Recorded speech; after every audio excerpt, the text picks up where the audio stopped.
Can you all hear me?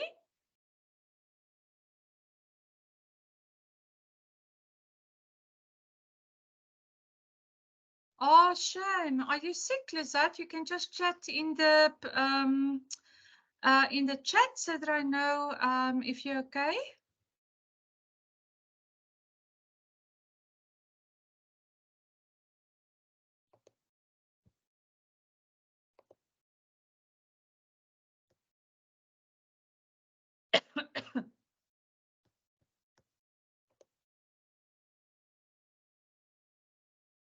Okay, okay. As long as you're okay, that is good. Okay, it seems we're going to be a smaller class today, so thank you, thank you, thank you for being here. Let me just admit Abulela. Hello, Yusuf. Hello, Nuran, Elzveta, Ahmed, Sarah. Hello, Professor. Are Good you morning, good? Professor.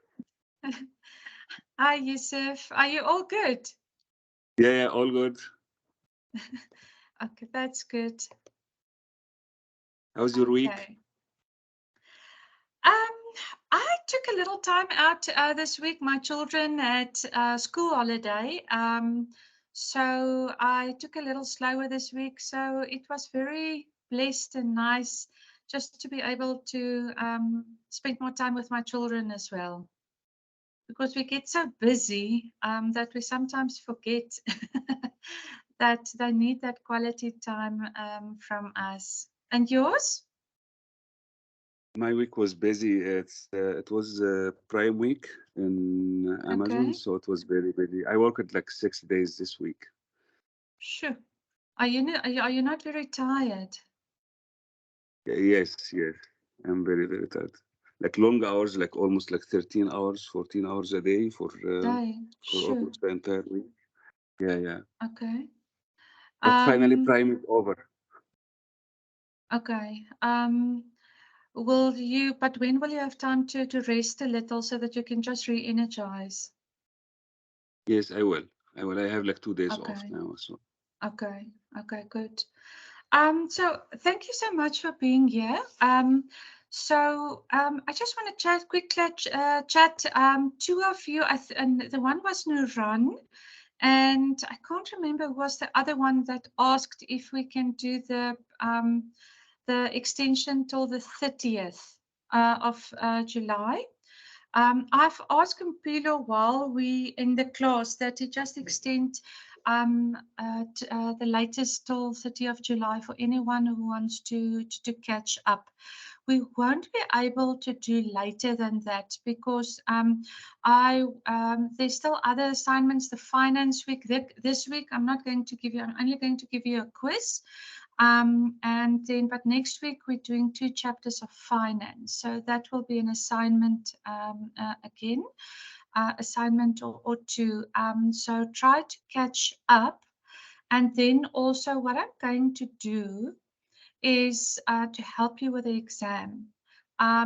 They send us a question bank of all the chapters, but the questions is not in full. So what I'm going to do this week between the marking, I am a little behind on the marking, so if I give you an extension till the 30th, it helps me also to catch up on the marking. But what I'm going to do is, as I am doing the marking for the previous work, I'm going to do an Excel spreadsheet where I will say chapter 1, and then I'm going to indicate to you which slides that you need to go and look at. I will even try to. I'm not sure if they will fire me, but I'll even try to give guidance. So let's say there is name plus exam. Let's say there's name 4 and give an example or definition that I will put something in there. I don't believe in exams in the form that you need to try to memorize stuff if you can't apply it. So therefore, it's rather important for me that you pass the exam, and that through the 12 weeks that through the application and the case studies that you learn how to be practical in small business administration. I don't want you to go and parrot. So I'll summarize it for you for the exam. So hopefully up to week 8. I will have that ready by next Sunday's class. Okay, I just want to go and see what format they are using because the bank that they gave is some indicate essays, some indicate things indicate what is it like a multi quiz. So I just want to go and see what is the format they're using so that if there is a essay that I can give you very clear guidelines to say, here are 2, you will get, let's say, get 1 of the 2 in the exam, so that you, in that context, for those 2, zoom in specifically and not trying to spot because you're too busy to try to parrot, learn everything in your head. Okay, are you okay with that approach? That's more than enough, Professor. Thank you so much. We really Okay. appreciate your Pleasure. No, it's you know, I don't believe, as a student who have done many degrees, I don't believe trying to memorize everything and you're going to get certain things. I'll give you very clear guidelines on that. Okay. Then the other thing is, any one of you are behind, please let me know. But Mpilo is in the next 2 hours of the class, he will be updating till the 30th of July. Will that help?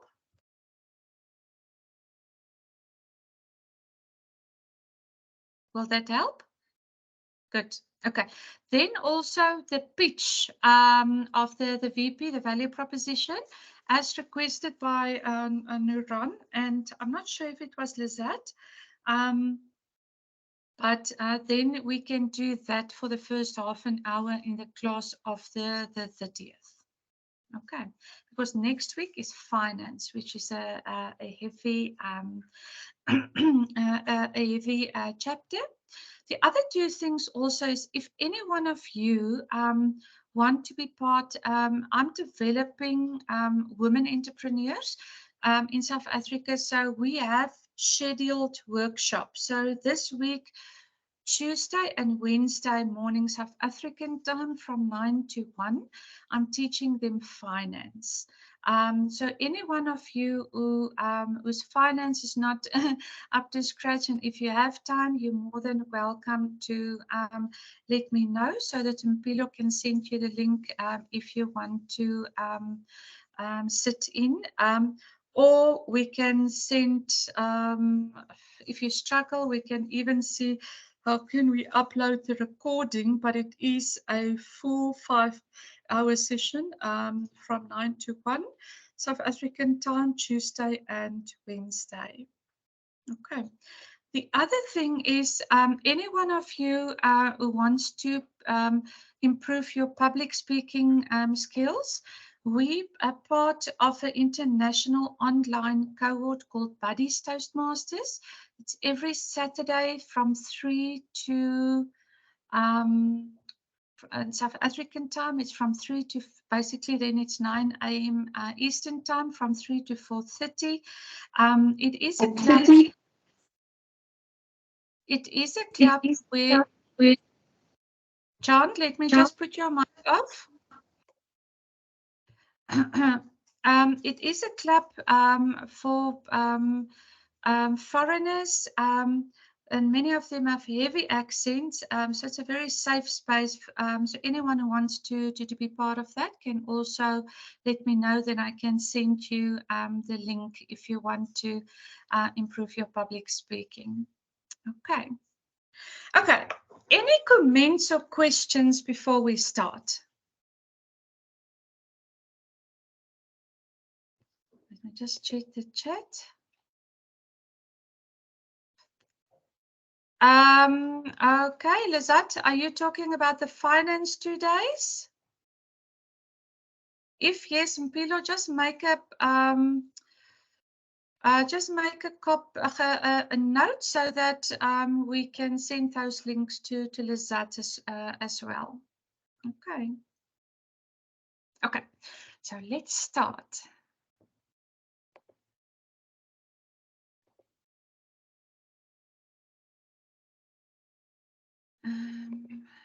Let's share. Okay. Can you see in front of you the first of the slide back? I just need to see that you can see it. You can see it. Okay. So what I've done here is I've put in yellow on top that this week it's 3 chapters. That we're just going to do 30 questions around everything that's marked in yellow, so that you don't so that if you do the quiz, then you can take the slide back in front of you, and we'll also then make the questions, and Pilo, just make the questions, let's say 30, give them time 30 or 40, no, 45 minutes, because it's 30 questions, or even an hour, so that I can go and find the answers in the slide back. So just set the quiz time for an hour to allow for those who need more time to complete that. Okay. The other thing that I've also included here is so that you just can see that I keep my eye on the comparison of what those of you have done in entrepreneurship in the previous semester versus what you are doing now, so that I don't duplicate. I will leave the slides in, but I won't spend a lot of time on those things. So there you can see today is on the left, you can see is week 8. The 3 next to it is Windsor has divided the modules into 4 sections. So that means is we in section 4 of that part of the Windsor allocation. Then today we're doing chapter 9, which is customer and products, chapter 10, promotion, capturing the eye of your market, and chapter 11, pricing, distribution and location. Then you'll see the detail, that's the headings of each slide, which I've put there. Everything that is red is what you have done in some way in the previous entrepreneurship module last semester. Then also where it's in blue, like craft your value proposition, is you have done in some form, but we have built it up over the previous weeks in your case study, so that you know we're not going to again in depth into that. Okay, we're going. It's a lot of slides. So it's 70 slides between the 3 chapters, but I've tried to narrow it down for you by marking it in yellow. It's up to you then to go and read through the rest if you want to and if you have time. Okay, is that okay? Does this help? Yes, okay. Yeah, that Okay. helps. Okay, now the first one in chapter 9. So what I've done here is how the McCraw slides work is at the end of a chapter, they have slides that they have hidden that explain then if there's a table like this. So what I've done here is on the top, you'll see there is every time where I've brought in, I've taken the explanation from those hidden slides and I've added it here for you, so that those of you who need a little more information can then go to that as well. Otherwise, you lose the wealth of certain explanations, so that you just know why I've made it like this. Okay, so the first one in terms of chapter 9 is related to the marketing process. Now, who of you haven't been exposed to the 4 P's of marketing? Because that's one of the things they normally in undergraduate, postgraduate is what they drill into. All of us, the first thing to say, these are the 4 P's of marketing. Who of you have not been exposed to the 4 P's of marketing? Nobody. Okay, beautiful. That means you're quite familiar with that. So as part of the 4 P's, so there in the middle, if you look at step 2, there's the summary of the 4 P's. For those of you who have needs a reminder, it's the product, price, promotion, and placement. Okay. So the step in the 4 P's of marketing is first is it starts with your customer. Then it's what we have done on the business model canvas, and part of the assignment that you had to do last week also for your pitch is value proposition. Is what does your customer want? And the build up to that was your interviews that you've done in terms of what are the pains, the gains, and the jobs that needs to be done so that you can frame a value proposition that the market wants and that what your customers want. Then on the side, there you'll see your product and service. That's what you've done with the interviews on that empathy map on the business model canvas, where you've started on the right. You had your interviews with your on the pains, gains, and jobs, and then you went to the left to craft your solution to address those pains, gains, and jobs. So that is then where your product and service on the right aligns then with the important thing under step 2. The starting point under step 2 is what is your value proposition to your customers, and then to say, so how are you going to what is your strategy then in terms of the 4 P's? What is your strategy in terms of product, price, promotion, and placement? Okay. Then on the yellow, on this bottom side, I've made it yellow, is to say that in your customer development process, that is value proposition, value proposition, value proposition. I'm so sorry that Matar is not here today, because I wanted to use his ex as an example. And because for him, after now being introduced to Blue Ocean and Red Ocean strategy, he will also need to go and look to say, what is his Blue Ocean approach in terms of product? What is his Blue Ocean approach in terms of pricing, in terms of promotion, and in terms of placement? Any questions on this? It's a lot of slides, so I'm going faster so that we can just cover, we won't be able to cover 70, but I'm only going to go through the yellow ones. Are there any questions or comments before I continue to the next slide? Not. Okay. Then you'll see here on the customer roles, I've not marked anything in yellow because it's very theoretical. It just explains what is the difference between an end user and a purchaser and a decision maker and an influencer, which is very wordy, but it doesn't really mean anything. So I haven't marked anything on this slide. But you're welcome to go and read through that. Okay.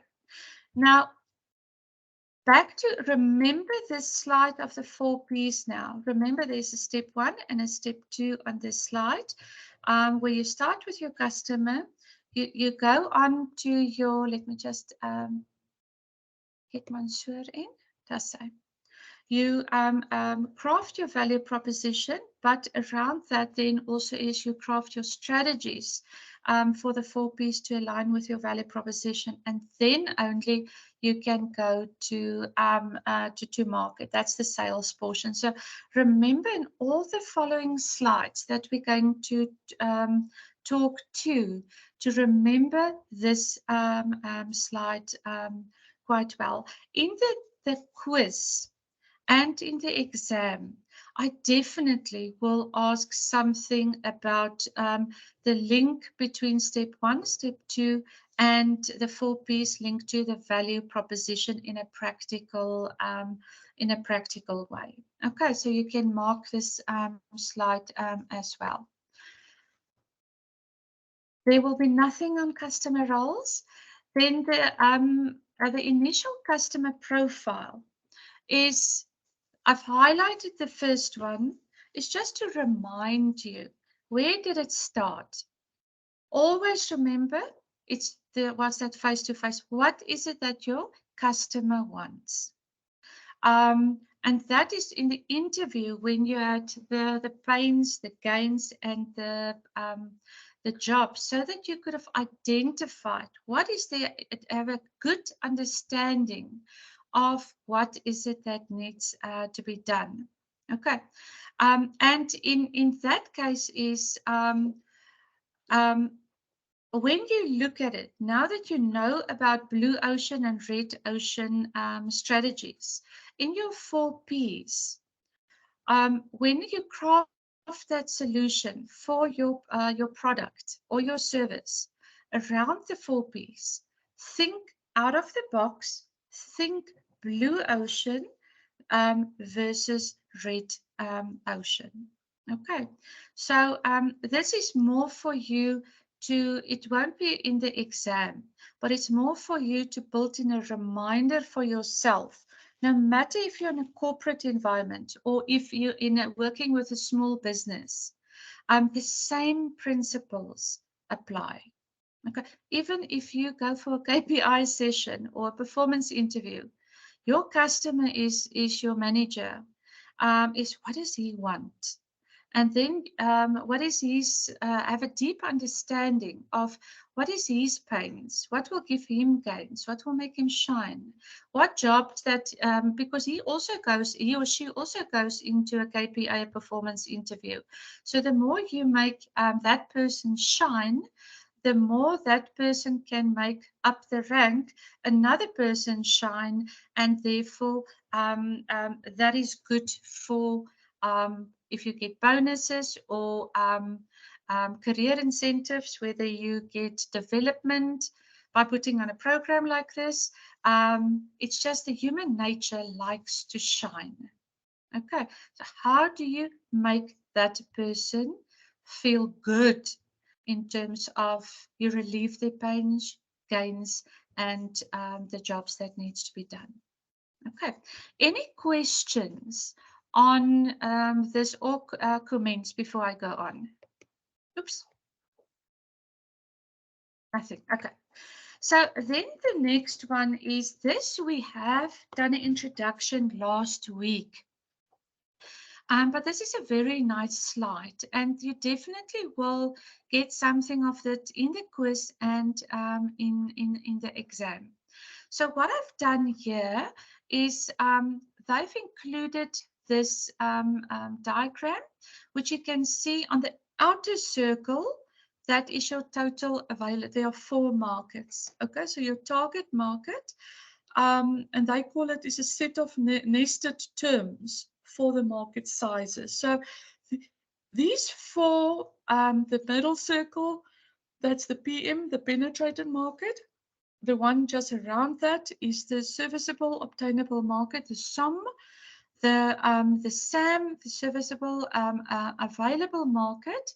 And then the total is, normally we're so excited when we go to market that we want to have the whole market. That's the total available market. But then you realize, but okay, which of the total available market actually is available to service? That is the SAM. Okay, but then you realize, okay, of that SAM, you won't have access to the entire SAM, and therefore you narrow your focus down to, so what is your SOM? What is the serviceable obtainable market that really you can have access to, where you can get a foot in the foot in the door to access that market. And then the middle one is the one says, what have you actually penetrated? What actually did you get a foot in the door of your sum of that was obtainable to you? So you always will aspire to get your penetrated market a bigger portion of the sum of that serviceable, obtainable market. Okay, so this is just remember the diagram, because if you remember the diagram, then it's easy. Just remember the PM, SOM, SAM, TAM, and then each M stands for market, the A is for available, and the O is for obtainable, and then it's just the distinguishing is the first letter in front. So remember the diagram and just the four, which are they, then it's going to be easy to remember that. Will that help?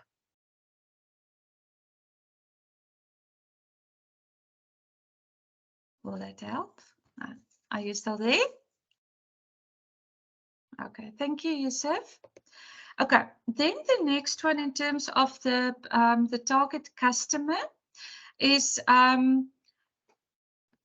this we will include something in the quiz. So just that's why I've highlighted. Just understand there's different ways to find your target customer. So the one is benefit matching. So the closer the customer, so that is back to the empathy map. So the closer your solution that you offer to address their pains, gains, and jobs, that is when you match benefits, and that create also customer loyalty. Then the other type of target is where you create long-term value or a customer lifetime value. This reminded me of Matar, of his eggs, which is healthy and delicious and well priced. So his market, the impression that I got is he probably most probably falls into, he wants to make his clients very loyal clients and raving fans, so that whether they support because of the eggs or whether they support because of the person called Matar and his team, is where you establish long-time relationships. Okay. What also comes in here is an example. So I'll give you an example. We have, I don't know in your country, but in our country, we have some organization, state-owned organization called the NRF, which is the National Research Foundation, which is a massive, massive institute. So I've given training for them on some legislation in South Africa. And I didn't have contact with them for about 8 months. However, because I made a connection in the way that there's a benefit matching. I didn't do any sales. 8 months later, they've contacted me and said, can I do consulting for them? So as part of that is, don't always think that you might have by benefit matching, but a person is not taking up now, but they will remember that person. Wow, Matar, I connected with him, so therefore now we have a problem. Then they might contact Matar, and because of the benefit matching, and then he can step into an alignment to create a long-term value from that. Okay. The third one is influencer impact. That is either word of mouth or social media. For example, in the 12 years that I've been consulting and training, I've never advertised. All the work that I've been getting was just word of mouth. So people will sometimes say, Krista, what is your marketing strategy? And I said, you know, my marketing strategy is I look after those people that comes across my path very well. And the rest I leave into God's hands, because when the time is ready, it will come back to me. Now, that's not the ideal for entrepreneurs' marketing strategy. That's just my marketing strategy, and it works works for me. But word of mouth is one of the most powerful influencer impact strategies. Then the fourth one is minimizing churn. Okay, that means is you look after your existing customers like gold. Therefore, they become so loyal that they don't jump from service provider to service provider. That means is you don't churn your clients always. Yes, you get new ones in, but you look after what you have and make sure that they always will have that benefit matching, that they become the influencer impact word of mouth in your marketing strategy. And as a result, they will be part of that long-term or customer lifetime value strategy. Okay, so this is, please don't memorize the words. We will put in to say, how do you, ways to find your customer, and then we will give you, let's say, the benefit and a definition, and you put it together. I will just see how Mpilo will help me to do it on the system. Okay.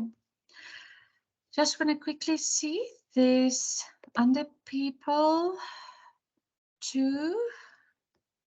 I can't see the hands. Okay, there's in the lobby. And then in the chat, word of mouth is the, Lizette said, word of mouth is the best tool. I just want to put off somebody's mic. Wellington, I'm just putting off your mic. Okay, Lizette said in the chat that word of mouth is the best tool because it costs nothing. Beautiful. It's very powerful. Okay, any questions or comments on this so far? Okay, just remember, these things count for you even in a corporate job. Because let's say you ever want to, let's say there's ever a position and you and somebody talk to someone and they say, oh, there's a vacant position in this company on division, and somebody said, I know the perfect person. It's Abulela or Yusuf or Nuran. That's why word of mouth, these principles apply for entrepreneurship as well. Okay, not only entrepreneurship. Okay, so remember, everything we do here is you must see like a sponge. How can I apply this where I am in my position, even in this corporate job? Okay, that is true learning, because then it's application. Okay. Then the next one is target market. This won't be in the exam. I just highlighted because I found it quite interesting, and it was a reminder for myself as well. How do you find your first customers? You start with, what do you have in your hands? I always say to the entrepreneurs we develop is, don't go and find always what you don't have. First start with what did your creator, I call it, what did God give you in your hands? So the first thing he gave you is family and friends. Okay. They might not always pay, but you pilot stuff with them, and then you get those that can pay, but they can be your testers and your first clients. Then the second one is what they refer to as the early adopters. That is on impulse. They on the spur of the moment. Those ones said, yes, let me try this. But it's to find those right ones. And then the third one is the one that we've focused so far on, is people in pain. What are their pains? What will give them, what was their pains? What is their gains and the jobs? That is from the interviews. Those are the ones that takes a little more work, because you need to have an interview and an understanding to get that benefit matching perfect to seal the deal. Okay. And then I've highlighted in red, so it just stands out, because if you only have black words, the brain doesn't always remember certain things. And what Lizette said is so important. Word of mouth, but also that word of mouth can say, Yusuf or Wellington or Ahmed, if you need somebody to fix your pains or create gains for you, he or she is there the person to talk to. So connection with people in pain is the most useful way. And like myself, when I need to have access to market, I give extra value adds, which I don't charge for, to get the foot in the market, because I know once they work with me, they don't want to ever go away, and they want to keep on working with me. So, for example, when I do consulting, I offer, let's say I fix your problem through the consulting, but I will offer to say, I will give you, let's say, 3 days to your staff, free training on any subject you want to do, because I know once they've experienced that journey with me, they will always remember that. So I will immediately convert some of them in raving fans going forward. And because I like it, I really like giving more, walking that extra mile, and seeing how happy they are if their pains are and their gains are addressed. So I like to give, and that's servant leadership as well. So that is that discounting or giving away that is part of my strategy. Any questions or comments so far on this? I would have asked Lizette a question to see what is she doing in terms of, let's say, that extra worth, but I know she struggles to talk today. So Lizette, if you can type, maybe to see what is, so that the others can also see. So what strategy are you following in terms of, do you give something, do you give discounts, do you do a giveaway, or like we've explained here. So let me chat quickly. Beautiful. She said she's exceeding the customer's expectation. And the moment you do that, you've already converted them in the start of a journey of we call it Lizette will be a love brand, which means they love working with her. So they're on the way of becoming a raving fan, and then through word of mouth, that is the biggest selling one. Olena said, is at my current job, we have a separate strategy to develop sales based on recommendations of current clients. Exactly is the aim to build strong relationships and then ask our clients to promote our company through their connections. Beautiful, beautiful. Thank you for that sharing. Okay, so let's go to the next slide.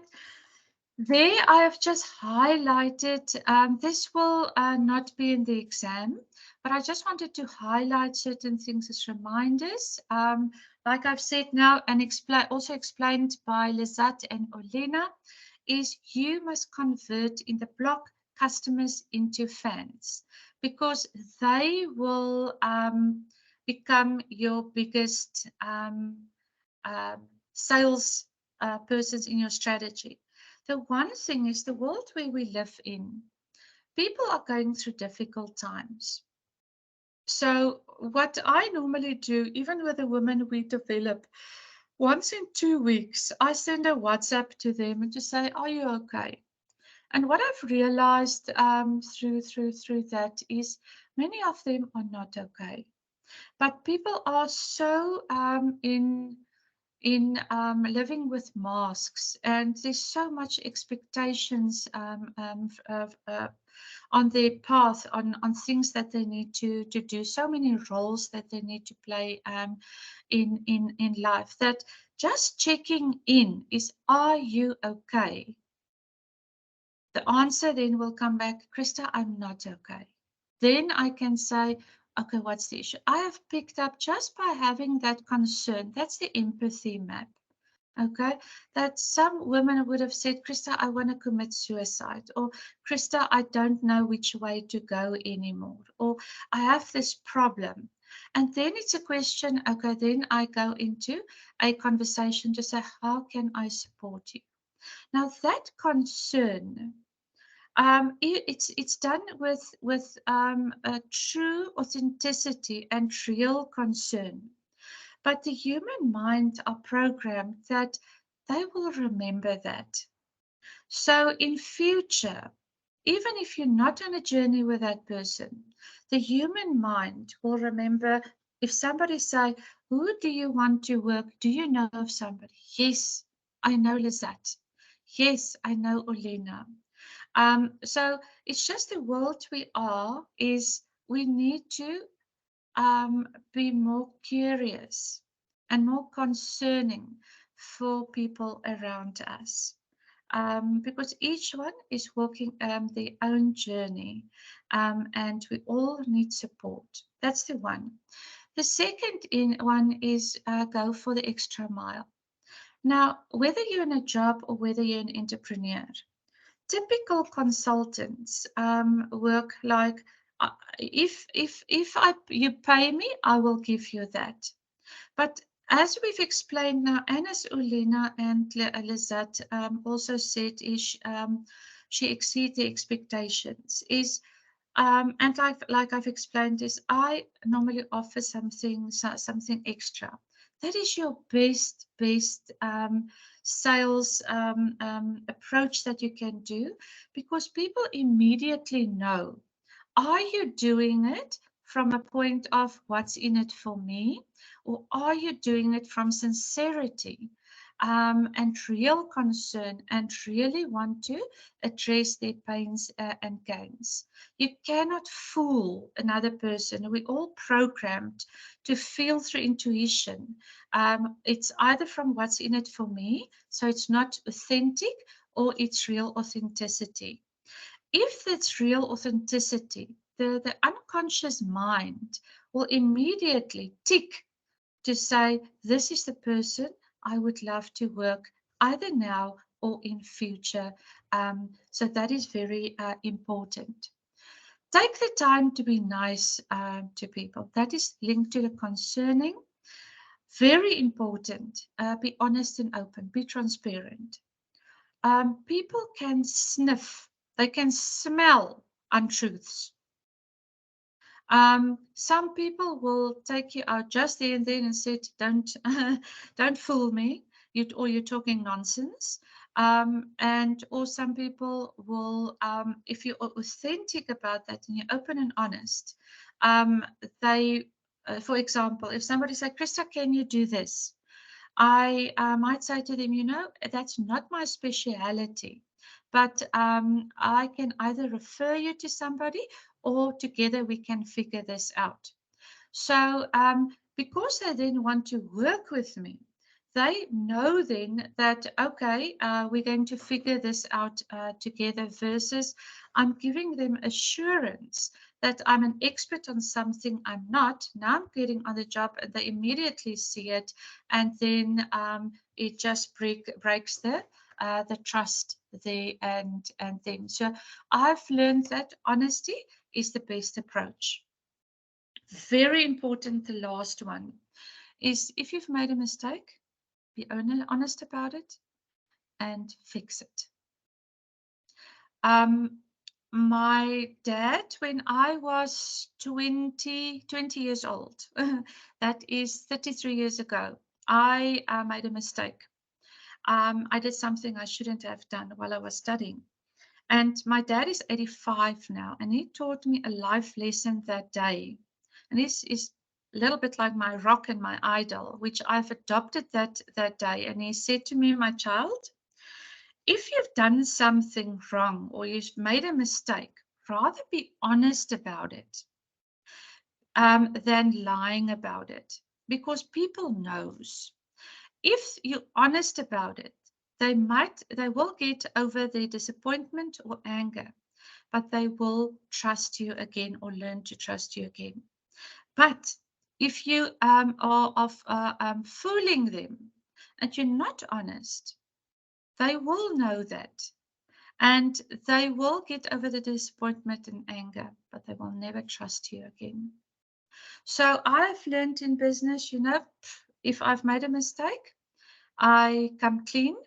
And if they fire me, they fire me. But I've never had that experience that somebody walked away from me, because it's in the way how you do it. Okay. Please share some of your experiences as well. Okay. You can even do that in the chat. Any comments on some of your lessons that you've learned in terms of customer service and what we've discussed now? I can't ask Lizette because she can't talk. All of you, have you, just one of those five, if you've made a mistake, what have you done? How do you feel about the honest and open approach, and to show concern and sincerity for everyone on whether it's in your corporate or in entrepreneur. Business is business. Ahmed? Ulina's hand is up. Thank you, Ulina.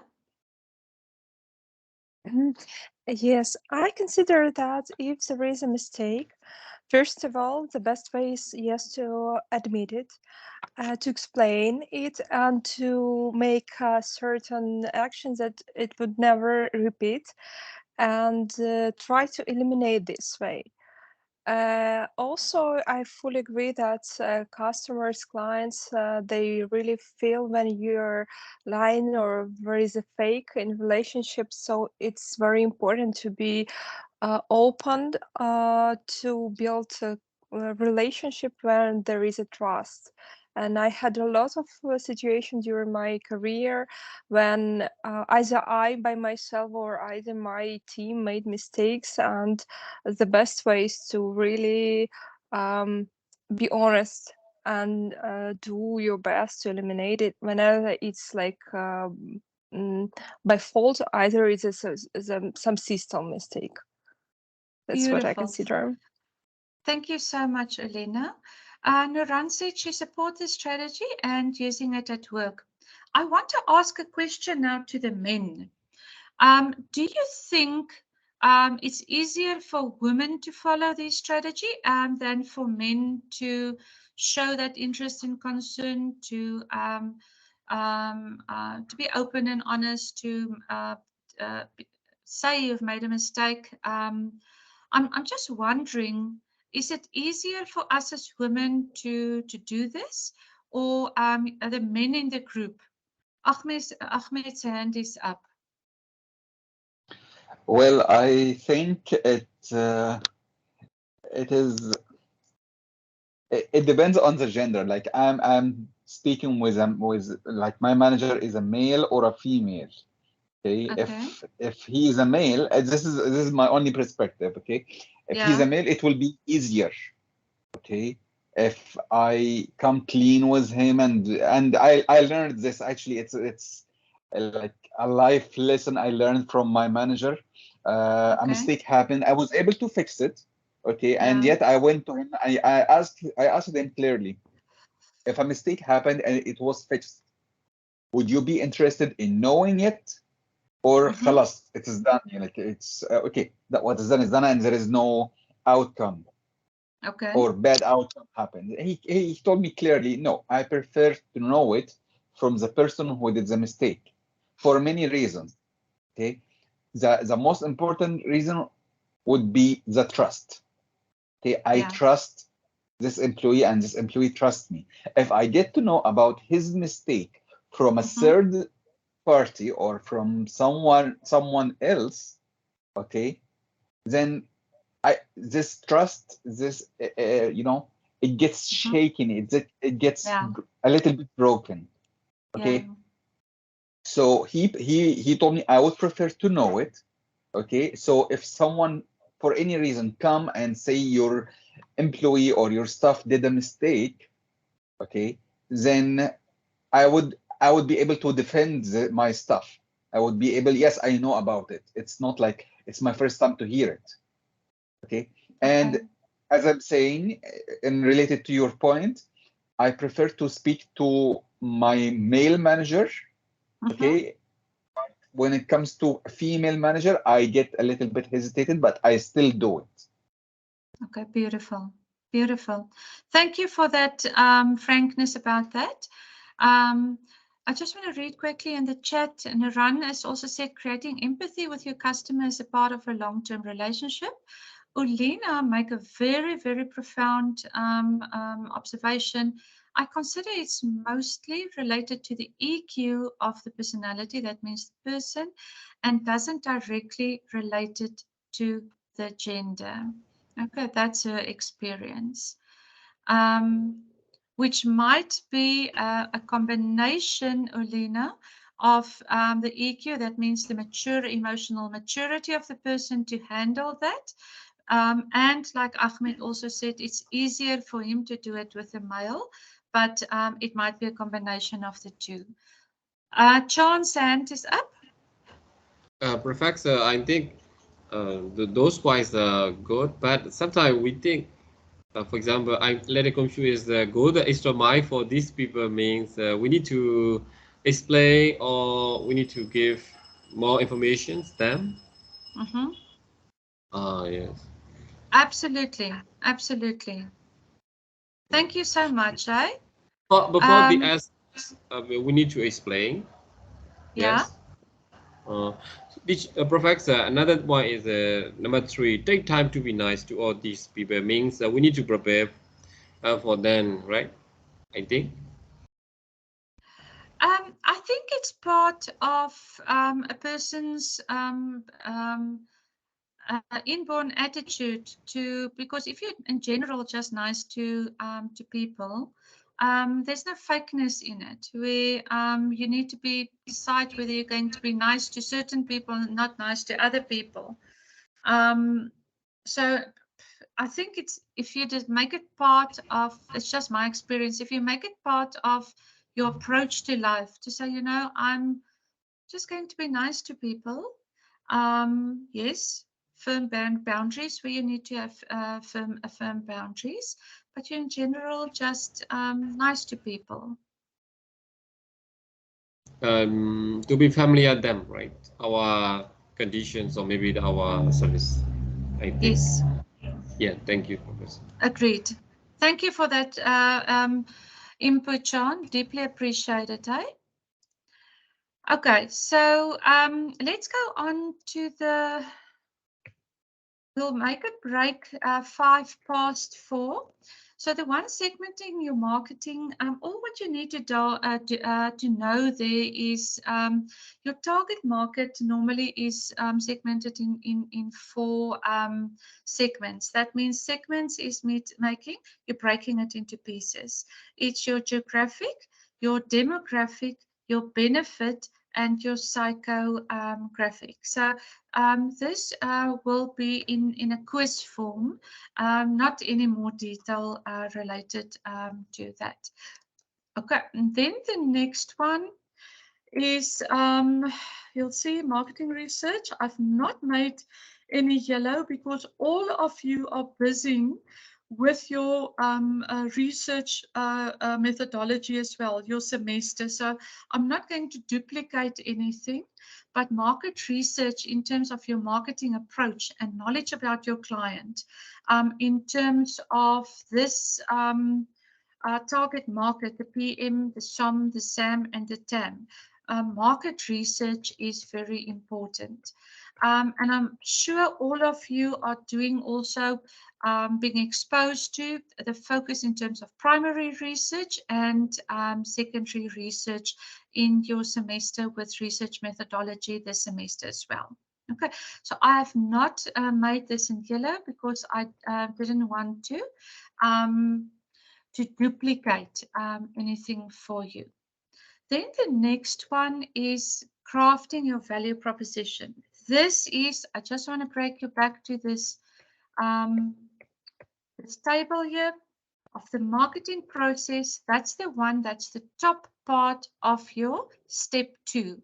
So that is your value proposition. So remember, afterwards we'll go into the 4 P's as well. So just remember that slide talks to this specific slide of step 2.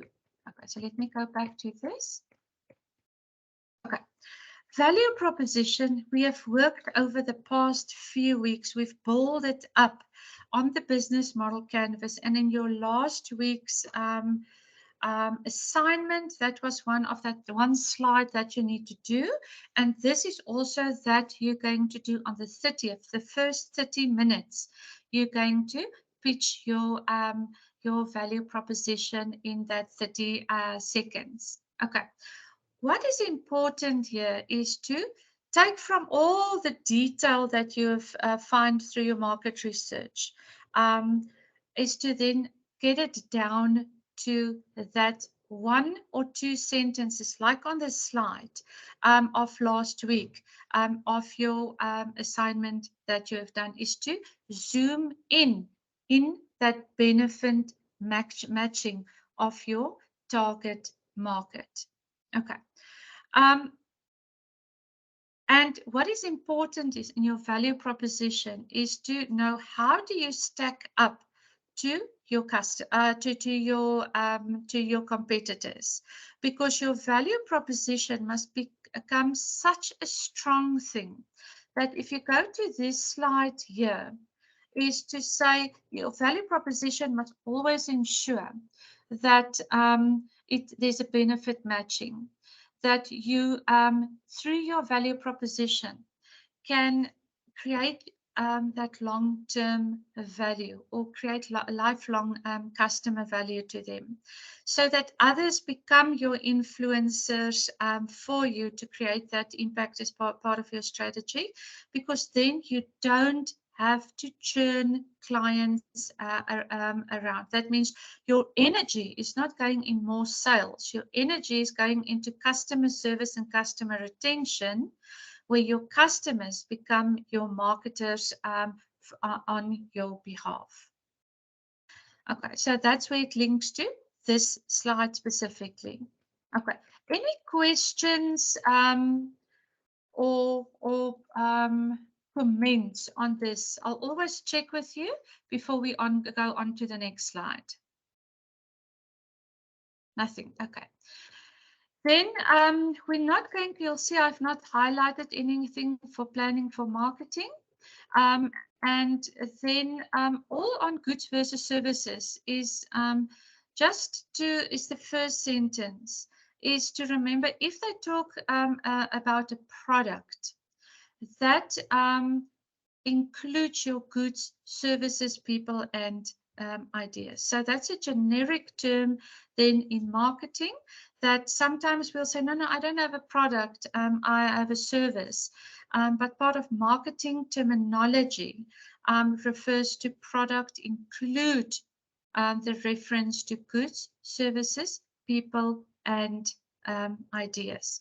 If you look at the diagram below, that means you either can, the first one you can have pure goods, or you will have the second one is where you have a good that is dominating the market. Or you can have a hybrid between goods and services. So you'll see the two blocks to the left of hybrid is related to goods, and the two blocks to the right of hybrid is related to your services. And then the hybrid in the middle is that combination of then products and services. So that's all what you need to know about that. But I won't ask questions around that. It's just so that your marketing terminology, you get that right. Okay. Then the next one, I've not put in anything for this slide, the total product approach. Then for the, also not for the new product development one, all what I have highlighted for you at the bottom is I brought it back from one of those hidden slides as a more detailed explanation for you in terms of your product development process. Okay.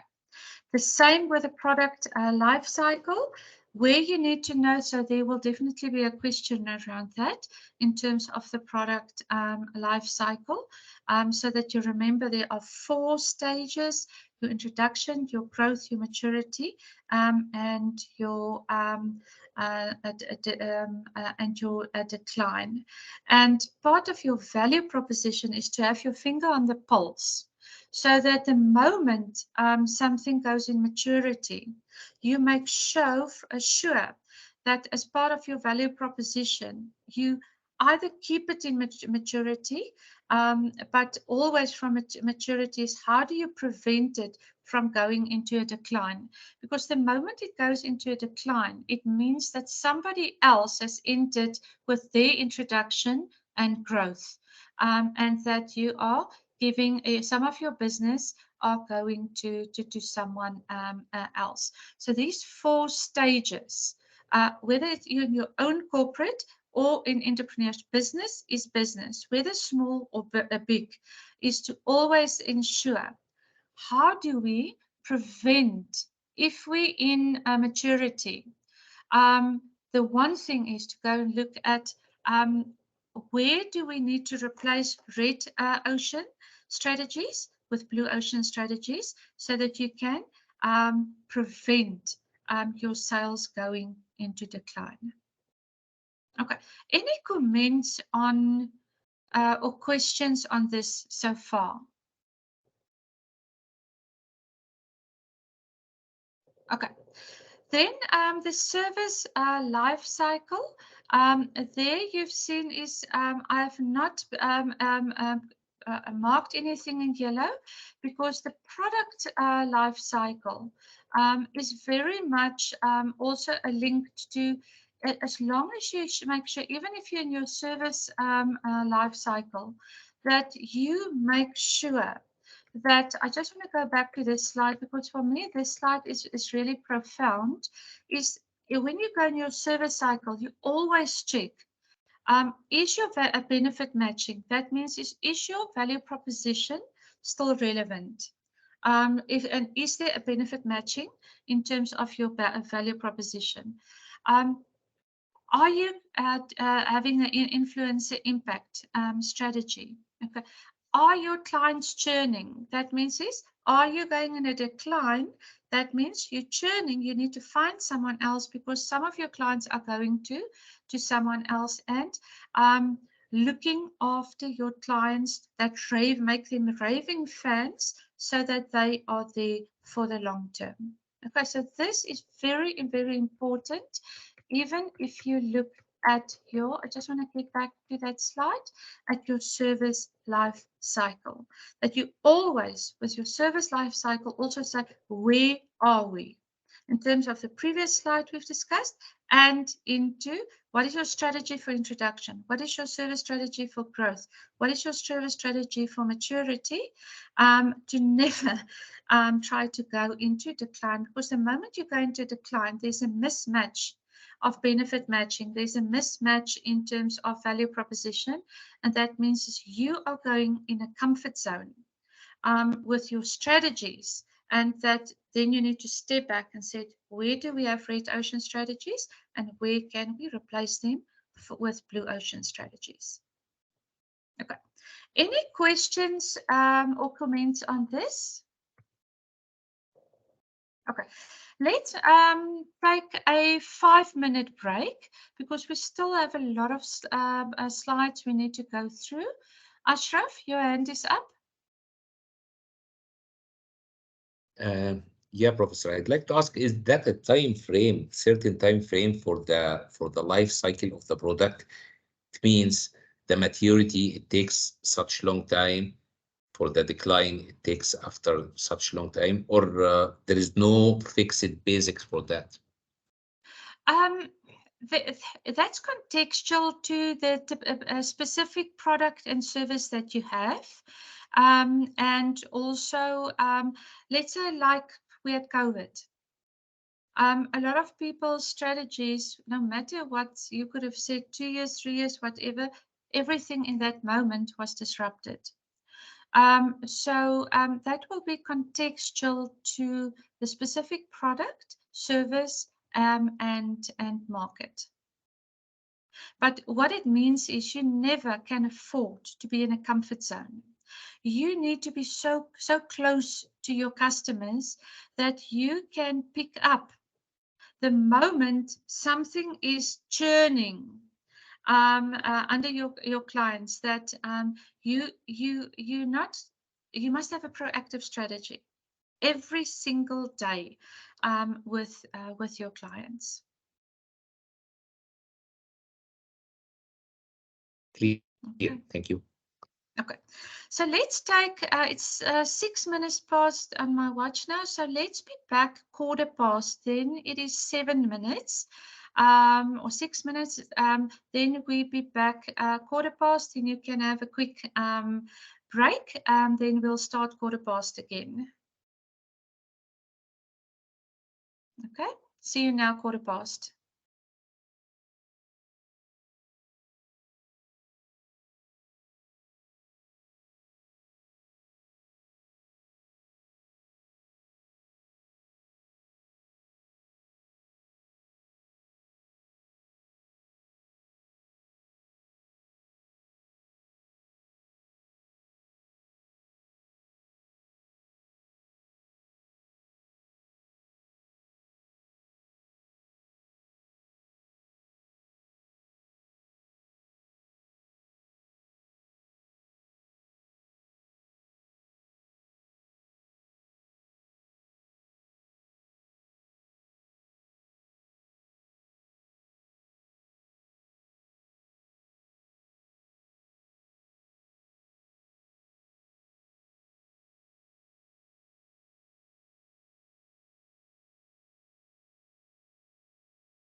Okay, it's 1:15. Are you all ready?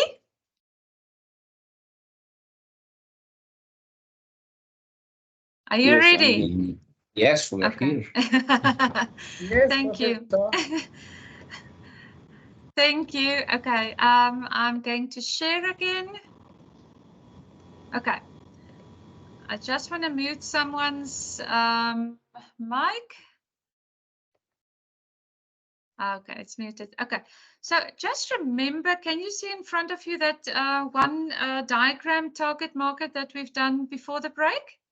Okay, so remember this is the penetrated market, the SOM, the SAM, the TAM. So everything will go back to this. Okay, so I'm going to move now to the, I just want you to show how everything fits into each other. Now, under chapter 10, we're now in chapter 10, okay?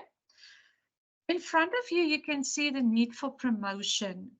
Now, in entrepreneurship, the previous semester, you have done some things on promotion. So what you need to know is that previous diagram with the PM, the TOM, the SAM, that aligns with this need for promotion, this funnel. So you start at the top. So whether you are looking at an entrepreneur, that means entrepreneurial business, or even if you look at your company as an entrepreneur, it's your firm. That is where you are. Now you are offering somebody else a value proposition.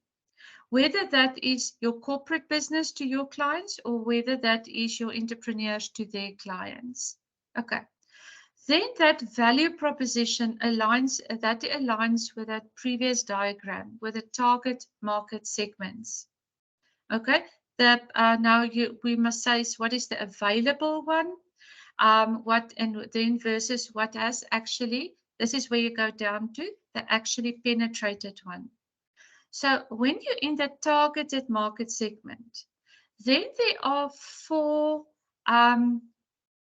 categories under target market segment, which is referred to as the shared target market segment, the owned target market segment, the paid target market segment, and the earned target market segment. On each of them, there's a slide thereafter for when you want to go later into much more detail into them. Okay, now you've gone to, let's say, okay, so let's say take our business as example. We now gone to the target market. Now, of those shared, the earned, the paid, the owned segments, let's say for this case is through all of that there is 1,000 impressions. How many impressions have you mind? On the right you can see is to get people to buy, you need to make an impression. The same in a corporate environment is. If you want your clients to buy, you need to make an impression. So the first stage is you need to make an impression. The second one is, after you've made an impression, those who are interested now becomes what they call sales leads. And of those sales leads, the ones that are the most interested becomes your prospects. So that is what they referred to. So there will definitely be a question in terms of the funneling, in terms of an impression becomes a lead and a lead becomes a prospect. Now, of that, so in this example is, let's say there's 1,000 people you've impressed. Of that 1,000 in your marketing funnel, then there's only of the 1,200 leads.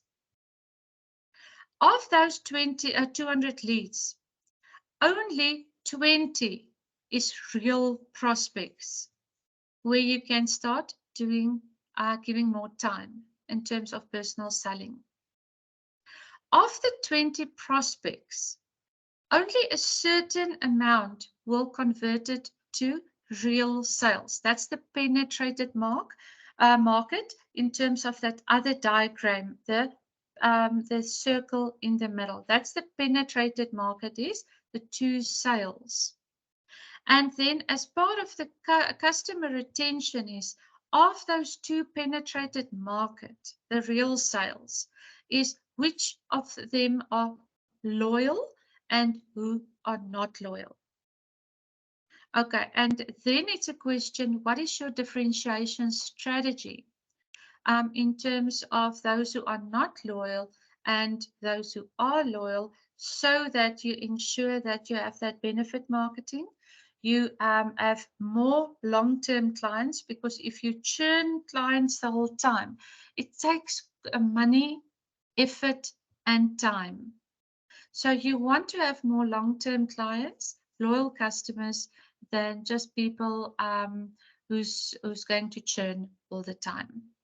Okay, so if you just understand the diagram, it's quite practical and powerful.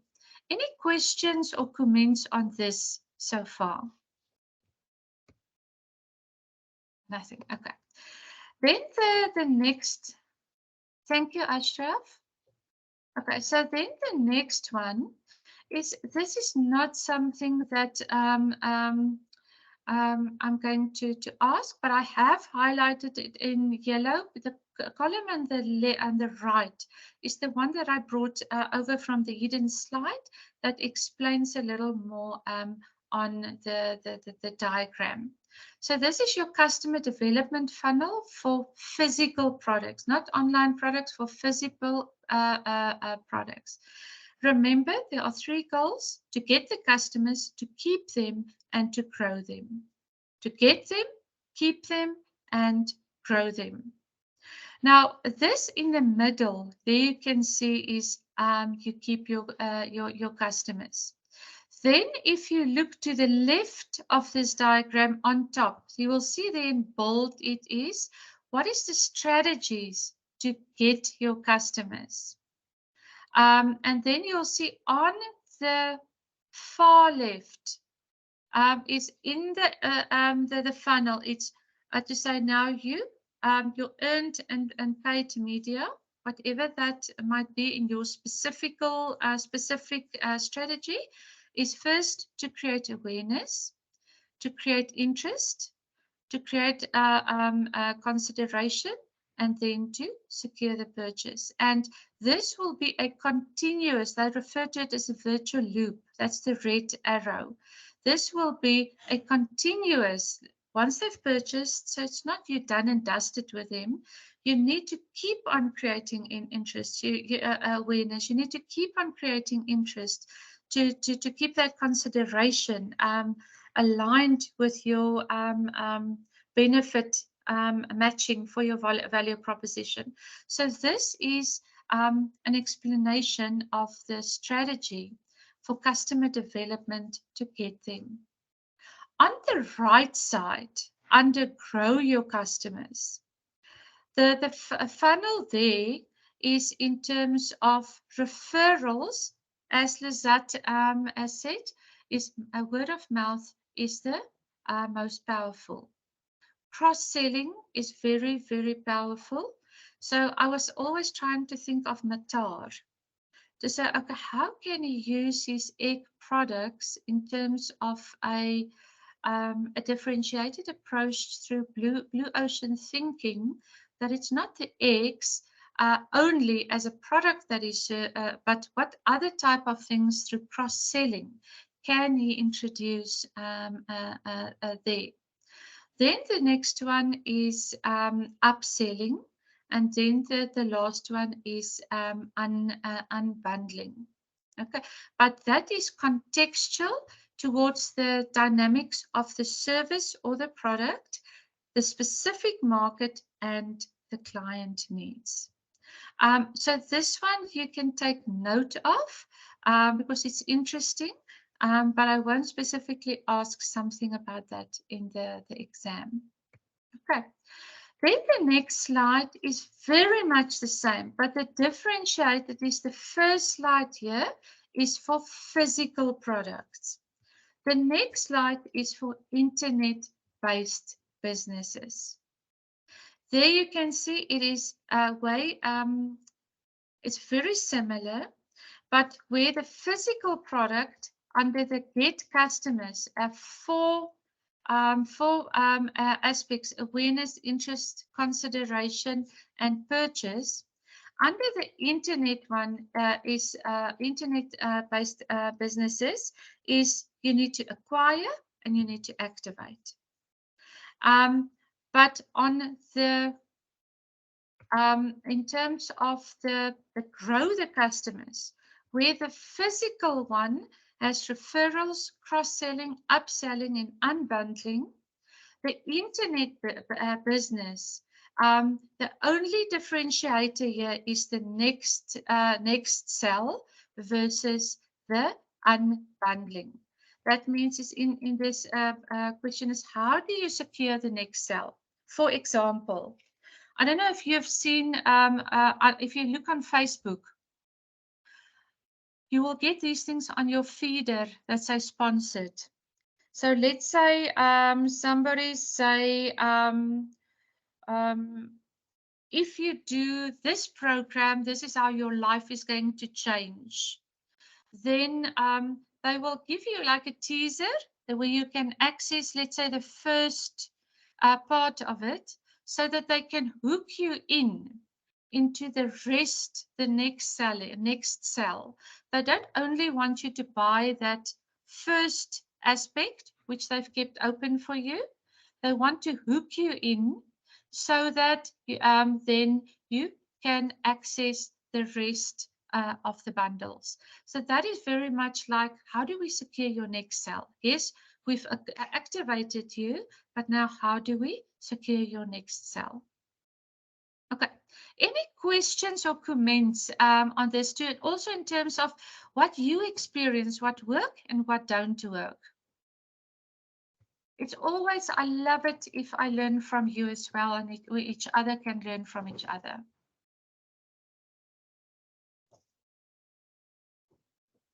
Any sharing of how you experience, let's say, for example, getting customers versus growing customers on internet versus physical. Olena?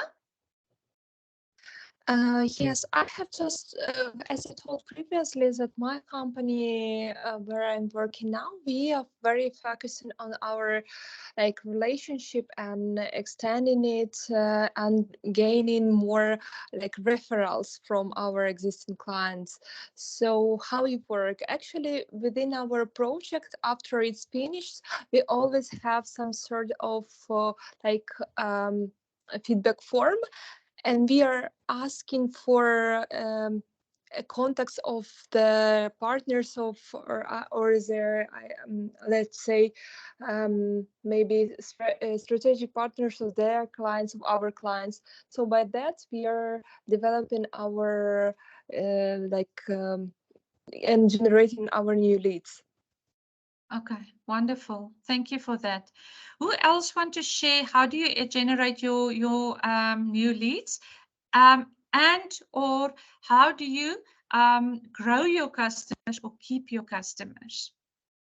All of you have customers, so it will be very, very interesting to hear how do you get them, how do you keep them, and how do you grow them? Who wants to share? Come. I can't ask Lizette because she can't speak.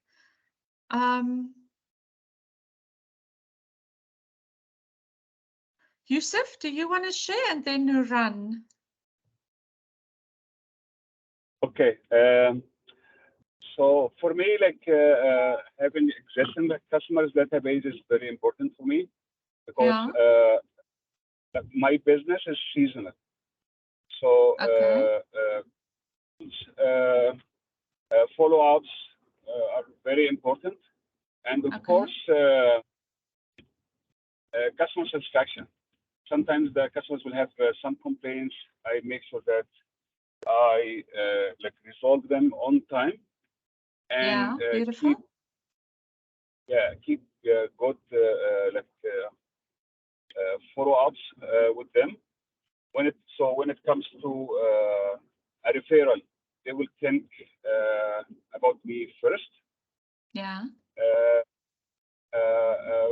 About the like new leads, I usually use I have marketing plan. It's not that big, but I usually use social media, some Facebook groups, and we have an ad here. It's called like Kijiji. So I use Kijiji for my advertising. Kijiji is mostly free, but if you need to post your advertisements, sometimes you need to pay. So during the season, I will make a paid advertisement plan. Off season, I'll just use the normal advertisements. Okay, beautiful. Yusuf, just for the benefit of the others as a reminder, just explain to them quickly what is your business about, so that they have an understanding if you say seasonal or not seasonal. Okay, my business is landscaping business, and in Canada we have like almost like 2 seasons only. So we have spring and summer combined, which is 6 months. Yeah. Winter, which is 6 months. And we're planning to expand and have snow removal service as well. So I will be all year. So if when we don't have landscaping business, we'll have this business just for the sustainability of the business. Okay. Wow, that's very, very interesting. Anybody, thank you so much for that, Yusuf. Anybody else, just so that we can learn from you as well. What strategies in even if it's your corporate, what strategies are you following to get customers, to keep them, and to grow them? Who wants to share? For me, Professor, yes, I've started my own business in 2023. That is education service for high school and language, especially for English language. I'm also a language teacher in one of the international university from Edinburgh University, right? And that's why I help my neighbor first because they requested me. They think I can give their expectations. I think nowadays in our world, or maybe right, everybody's expectations are expectations very high. I found. Another thing is now we have found like an EDB or maybe loyalty programs because they were their our loyalty. Maybe for example, you will be stay here. You will not move anywhere because they want to learn a lot. That's why I found. Another thing is they also want another, maybe for example, idea. For example, now I'm learning the MBA from Windsor, which also how to manage. And not only language is key, but also they want our knowledge. I found the professor, and that's why we need to upgrade our students as much as we can, and also share our knowledge. If we can share better and better, they can learn the best, I think. Okay, beautiful. Oh, that's lovely. That's really lovely. Thank you so much for that sharing. I appreciate it. Okay, so let's go on the next one. The next slide is the peso model that we have done in one of the previous weeks. So I've just highlighted for you there. So something that might be included is to name 5 examples of the 9 and describe it and give a practical application of that. So this slide, so I haven't highlighted every one of the 9 because we have done peso early on in the weeks. Okay. Then, okay, on the next slide is just a better understanding of the PESO model. And then also what I've included for you, so this links it also to the shared media that we have seen in this funnel here. In terms of the need of promotion, the shared, the earned, the paid, and the owned.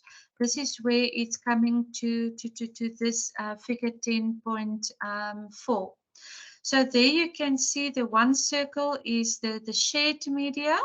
For example, is word of mouth, social media, hashtags. So that is shared media as part of promotion. Then the owned media. There you can see that arrow is going to the social media, they call it embassies, which is your let's say a company social media page, the business directory sites, user review sites, catalogs, Amazon.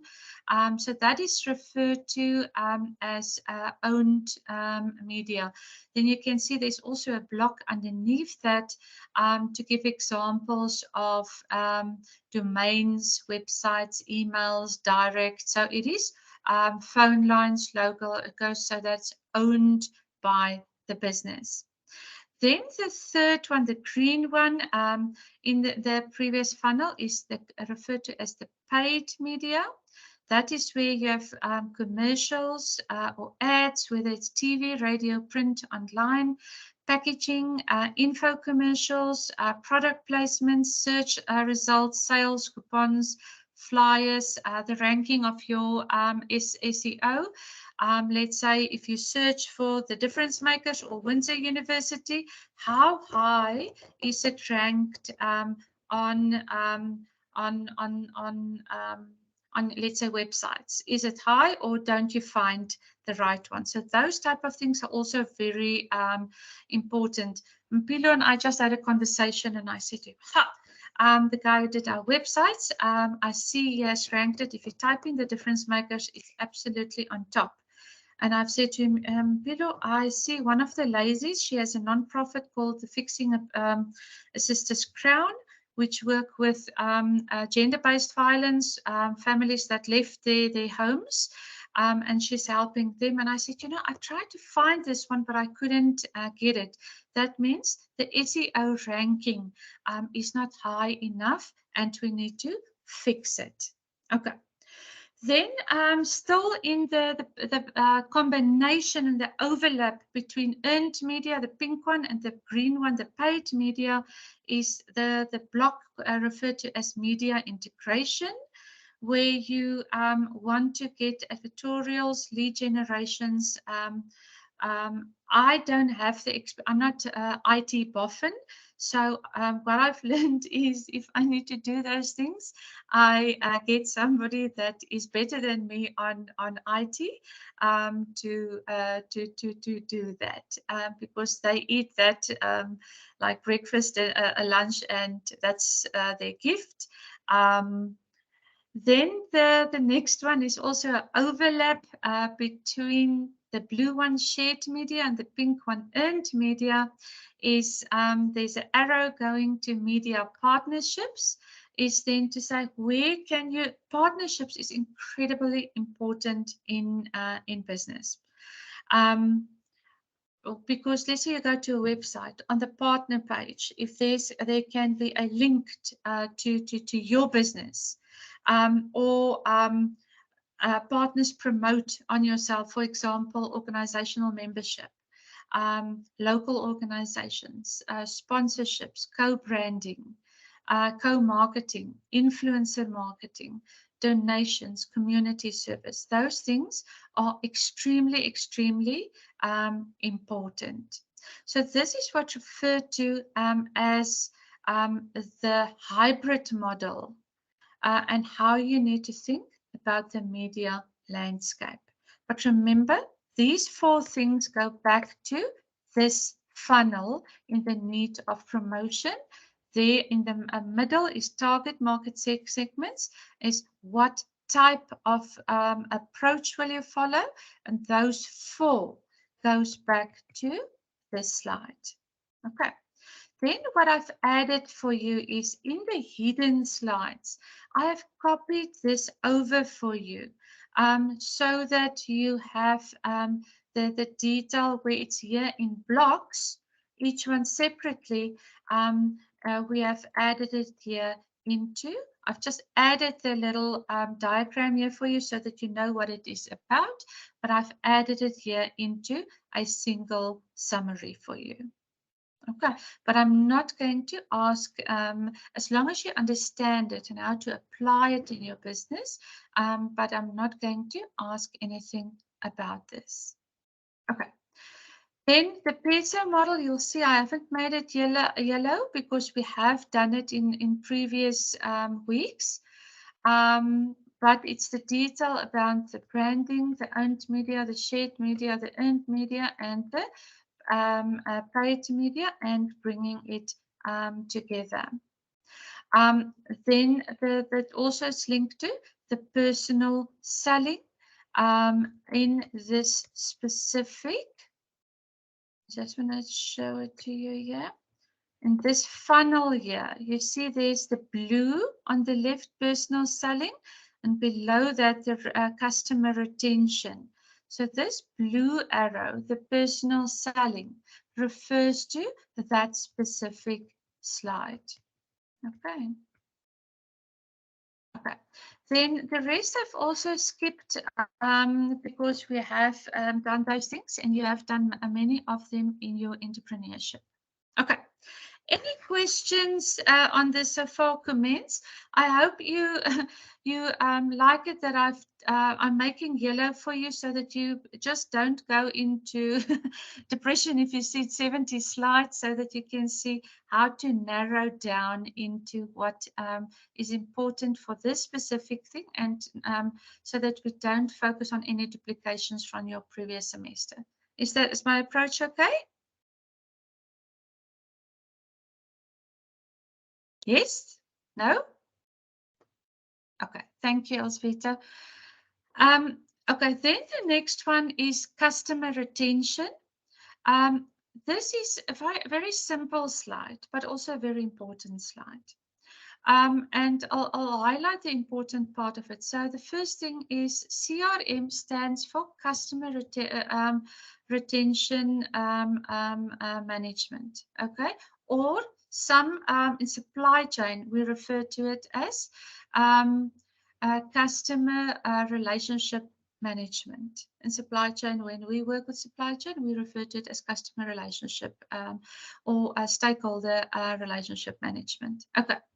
Now, they highlighted two steps. The one is to gather data and then to analyze data. So when I do consulting to a corporate, the first thing that I do is I analyze the as-is situation. What is the status quo? In that, then I normally, so that's part of first gathering the data. But when I go in consulting, I normally do two steps on a practical level. I separate it through between gathering the documents versus gathering the data, because both of them is very important.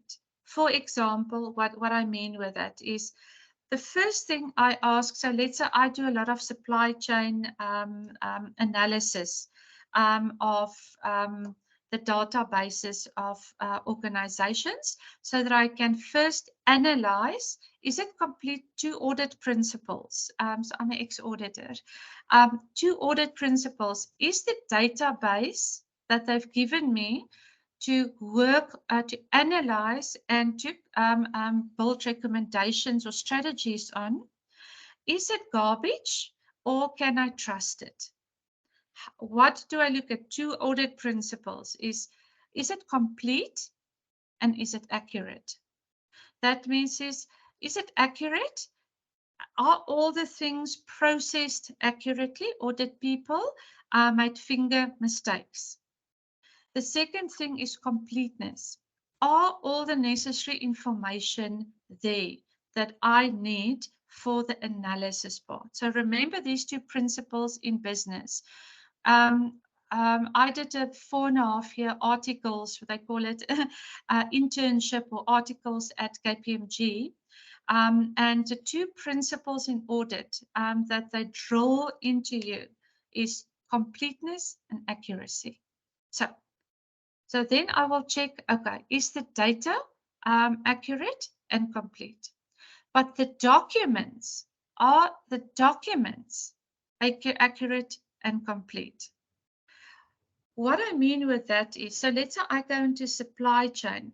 I will ask for the supply chain policies so that I can see how does the supply chain policies talk into the organizational mandate. Many times policies in organizations are done by different divisions and by different people. Not all companies has a shared service or a central responsible person that oversee to ensure that there's alignment between all the policies and procedures. So the first thing when I then gather the policies is I will then go into analysis to say, okay, is there alignment? Are there gaps? And what are the risks that related to that? And then I will then go into analysis. Once I've done analysis, then I will go into recommendations. And then when the recommendations are signed off, I will go into strategy. First high level and then detailed strategy. So that's why in customer retention is you need to, if you take strategy now back to customers and marketing, you need to gather the data around your clients. Okay. And that you do through those interviews that you've done, plus research and other avenues. Then you analyze that, and then only you can do strategy. Okay. What is important here is so the slides only refer to the 80-20 principle, but the 80-20 principle, that means 80 plus 20 is 100, but it's called, referred to also as the Pareto principle. Who of you are familiar with the Pareto principle?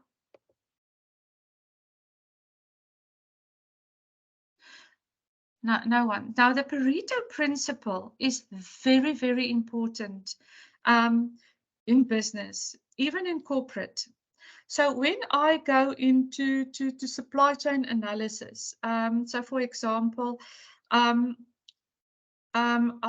was given a task by one of the big banking groups in South Africa to analyze. It's that of about at about 30,000 suppliers on their database to analyze for potential low-hanging fruits and recommendations in terms of that. Now, you cannot analyze all 30,000. So then you apply the Pareto principle. So what we did then is to say, okay, of those 30,000 suppliers, which of them are giving 80% of the revenue to the banking group? So in that case is now, okay, in that case is now is, that is normally to say your top 20. So let's say in that case is your top 20 suppliers will give you approximately 80% of your revenue. That means is you can't look after 30,000 suppliers, but you can look at your top 20 that gives you 80% of your income. And for them, you have a very, very specific strategy. Now, that is the Pareto principle, which is those of you are doing supply chain. It is a critical principle in supply chain. So please go and read up on the Pareto principle. Even in big business, it is a very, very important principle. The last bullet is you identify those 20% of your clients that gives you 80% of your income, and you keep them happy. Okay, when I do analysis, and specifically in supply chain, now we have legislation in South Africa, which is called BBE, which is Broad-Based Black Economic Empowerment, where corporates are penalized in a way if they're not buying from specific type of suppliers. So like the NRF now, they've phoned me and said, Krista, and it's a big organization, so they will have thousands and thousands and thousands of suppliers. And they said, Krista, we've fallen from a level 4 to a non-compliant. Please come and help us. Now, the first thing that I will do when I go there is to identify who are the top 20 spend on their supply chain. Then of their customers. Then I will go and analyze that top 20 that gives them 80% of where their spend is going. Who of those 20 customers that are contributing to their 80% spend, who of them are contributing to the non-compliant status? Then I will go and work on those clients to say what strategies do we put in place to get those non-compliant under the 20% that gives them 80% of their spend. What strategies? Because if you fix that 20 clients that they are losing 80% of their spend, contributing for them to be compliant, which they're not allowed to be, they can lose, it's a huge a reputational risk to them. Then we will put in a strategy for those 20 suppliers, because that automatically will pull them back to their level 4 or better. Okay, so please, Pareto principle, very, very important. Any questions or comments on the Pareto or just things that's going in your mind? But please, it's a very important business principle. Who of you are curious about the Pareto principle that's going to research it this week?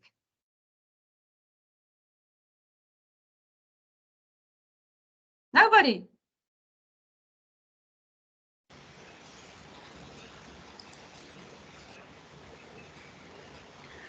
Professor, I think you have already analyzed the data step 2. The simplest and most important analysis is say buying customers, and also it's believed that 80% of say comes from 20% of customers. Yeah, sure, beautiful. Professor. Because mostly in business, yes, we have to keep 20% of customers to we stay alive in our business, because sometimes nowadays we have a lot of competitors in our business. Yes. If we don't have that kind of loyalties, partners, or maybe the customers, we may not run our business. Yes, Professor.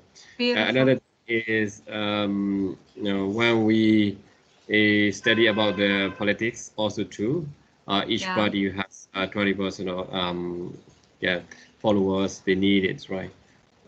Because when I studied the PhD at the time, my professor told me, right? Yeah, whenever beautiful. You, yeah, I thought beautiful. That idea when I study in PhD. Thank you so much. Okay. You have already. Thank you. Thank you, John, for that. Also, when you're in your lectures for supply chain, ask the professor there also to teach you more about the Pareto in terms of supply chain and logistics, because it's a very, very no matter which subject or division or focus area you're going to work in your business, Pareto is very important. Okay.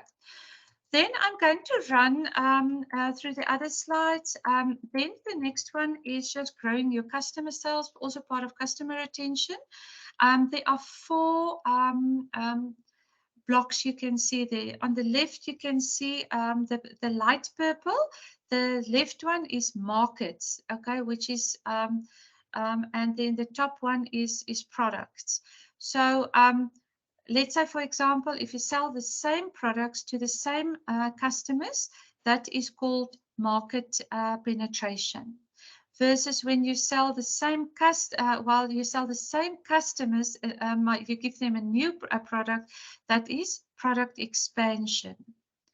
Versus when you look for new customers, you look at market expansion and diversification. So these definitions in the quiz, they will just be a differentiator so that you have an understanding what is the difference between market penetration, product expansion, diversification, and market expansion. Okay. Then the next one, this we have done before, the unbundling, the upselling, the cross-selling, and the referrals. This was done in this funnel. I just want to show you so that you can make the link. Here under grow customers, referrals, cross-selling, upselling, unbundling. This is talking to this slide so that you don't think it's just standing alone. Okay. Then sales forecast. This we're going to do in finance. So I'm introducing to you here, but when we're going to finance, you are going to do more detailed work on break-even analysis. So what is important here just to understand is number one there is you must determine how many prospective clients you will need. Okay, so that's the first thing, that you do that as part of break-even analysis. Then what is important there is then you need to assess what is your hit rate. That means is what is your success rate of your prospective customers. Okay.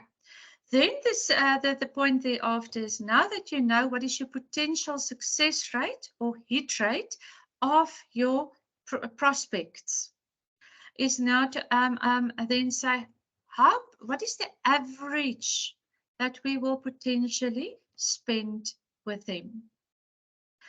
Then you can create a sales forecast.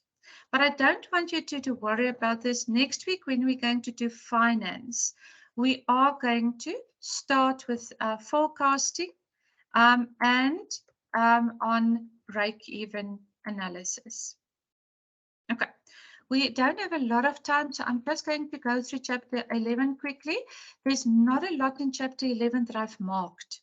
A lot of this, of the headings, in some form has been touched on in your entrepreneurship module. So I'm just going to quickly show you. Under pricing, it's important that you know is that magic number is that optimum price. There are 4 factors that help you to determine that: demand, who wants your product, the value you delivered, your prices you set, and your business strategy and product placement. This will be in the quiz and the exam in terms of the 4 factors. So just mark that, but I'll also do a summary for you of the exam as promised. Then in terms of this we will do next week. Okay, how do you calculate your pricing margin? There will be an example of this in the exam as part of a practical how to calculate, for example, your markup price and how to calculate your break-even price. So this specific slide we will start with next week. Okay, so don't stress about that.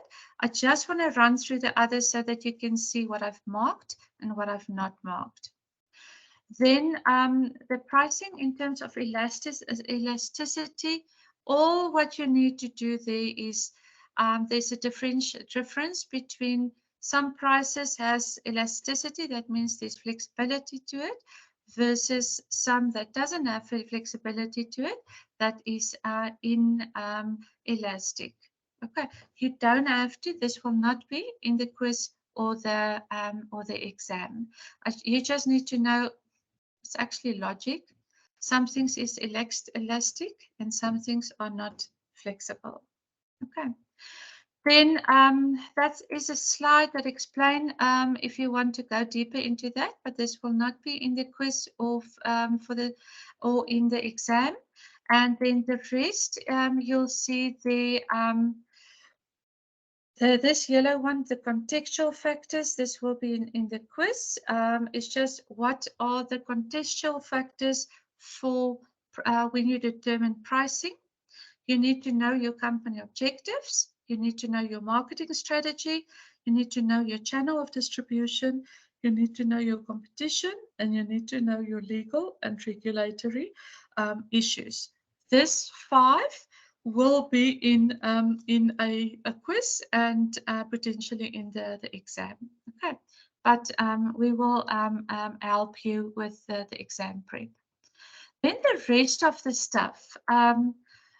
You'll see there is, I've marked very little because all of this distribution, location, all of this was touched on in the entrepreneurship quite in detail. So chapter 11 has very, very little, only those few 3 or 4 slides that is marked yellow that you need to.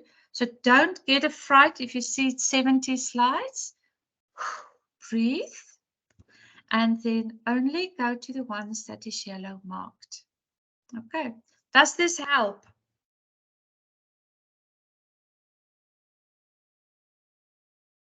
Does this help?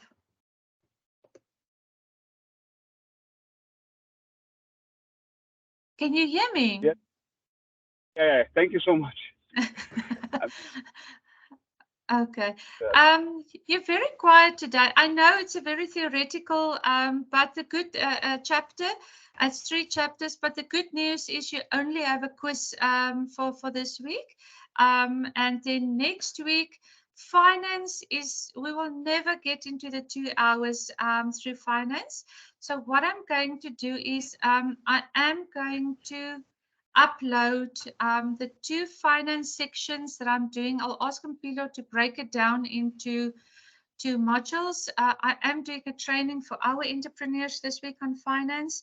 Normally the first day we do basic bookkeeping because many of them can't do ratios the second day or balance sheets the second day if they don't understand the debit and credit. So normally the first day we're doing basic bookkeeping, and then so that they understand when they get to the second day how to calculate ratios and those things. So I will ask Mpilo to just edit that in bite sizes and maybe name it so that those who want to do prep can listen to that as well, because you never can do in a 2-hour proper bookkeeping and finance like we're doing next week. Okay. Thank you, Professor. Any questions or comments? Okay, have you learned something today? So let me ask you that. Have you learned something today? Yes, Professor, a lot. Thank you. Yes. Professor, let me ask, quizzes for only chapter 8? No, the quiz, it will be 30 questions. So it's chapter 8, 9, and 10, but it only will be on the yellow marked areas. Thank you, Professor. Okay, so don't stress. We will give enough time. I'll ask Mpilo to set it for an hour so that you have enough time when you do the quiz to go to even if you open the one on your phone or your iPad and you work let's say your quiz on your laptop, and you have the PDF of the slides so that you physically can go to the slides, and we'll do it in that sequence of the chapter. So first the questions for chapter 8, then the questions for 9, then for 10, to make it easy for you to go and find it. Will that help? Thank you, Professor. Okay. Any other questions or comments? Okay, nothing. So remember, We will change all the deadlines to the 30th of July to help those who are, and especially Yusuf, please come get sleep, get rest, so that you guys can catch up. But thereafter, we won't be able to extend, because then we're getting close to the exam week, and I need to have time to market everything before we start the exams. Okay, otherwise I won't be able to do that. Okay. Have a wonderful week. If you have any issues, questions, send me a message, a WhatsApp. Thank you, Professor. Okay. Have a good day. Thank you. Thank you, Professor. Thank you. Thank you, Professor. Bye. Bye-bye, Alzweta. Bye-bye, Rodas, Yusuf, Elena, Weekend. Ahmed, Wellington, John, Ollie. Ollie, I will send you a WhatsApp, eh? Ollie is not here anymore. Okay, I'm going to stop the recording now.